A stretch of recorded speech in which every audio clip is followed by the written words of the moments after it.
কানের পর্দা ছিদ্র রোগ অথবা কান পাকা রোগ আমরা যদি একদম সহজ ভাষায় বলি তাহলে এই রোগটা ২ ধরনের। একটা হচ্ছে সেফ বা নিরাপদ ভ্যারাইটি, আরেকটা হচ্ছে আনসেফ ভ্যারাইটি বা অনিরাপদ ভ্যারাইটি। যদি আমরা অনিরাপদ ভ্যারাইটিতে অপারেশন করি তাহলে শ্রবণ শক্তির কি উন্নতি হবে কি হবে না এটা নিয়ে কিন্তু বহু আলাপ আলোচনা কন্ট্রোভার্সি আছে। তবে সবচাইতে মূল কথা হলো আমরা যদি অনিরাপদ ভ্যারাইটি অপারেশন করি তাহলে আপনার শ্রবণ শক্তির ৩টা ঘটনা ঘটতে পারে। ১ নাম্বার আপনার শ্রবণ শক্তির উন্নয়ন ঘটতে পারে। কেননা আমরা কানের ভিতর অসিকুলোপ্লাস্টি নামে একটা অপারেশন করে দিয়ে আসি। এর ফলে আপনার শ্রবণ শক্তির উন্নয়ন ঘটতে পারে। অথবা আপনার শ্রবণ শক্তি অপারেশনের আগে যেরকম ছিল ঠিক সেই রকমই থাকতে পারে। অথবা অপারেশনের পরে আপনার শ্রবণ শক্তি কিন্তু কমে যেতে পারে। তাহলে মনে আপনাদের কোয়েশ্চেন জাগতে পারে বা আমার সম্মানিত শ্রোতাদের যারা অপারেশনের প্রস্তুতি নিচ্ছেন তাদের মনে কোয়েশ্চেন জাগতে পারে, আমার যদি শ্রবণ শক্তির উন্নয়ন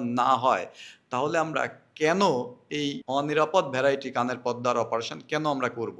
একটা জিনিস আপনাদের খুবই ক্লিন কাট মনে রাখা প্রয়োজন। আমরা কানের পর্দার অপারেশন করার সবচাইতে গুরুত্বপূর্ণ কারণ হলো কানের পর্দা ছিদ্র থাকলে কানের যে ইন্ট্রাক্র্যানিয়াল এবং এক্সট্রাক্র্যানিয়াল কমপ্লিকেশন হয়, এই কমপ্লিকেশন এই জটিলতা প্রতিরোধ করার জন্যই কিন্তু আমরা অপারেশন করি। দ্বিতীয়ত কানটাকে পরিপূর্ণ শুকানোর জন্য অপারেশন করি, ড্রাই করার জন্য।